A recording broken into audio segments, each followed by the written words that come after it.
Tamamdır. Bu günleri sizlere bir söz demeye geldim.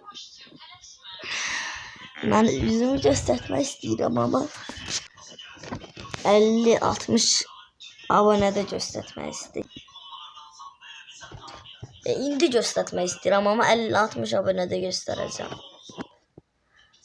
50-60 yok. 30 gələndə 30 abone gəlsən göstereceğim vəbşi. 30 abone gəlsin üzümü göstərirəm və sizin verəcəyiniz bütün challenge'ları yerinə yetirəcəm. Bütün çətin olsun, asan da olsun.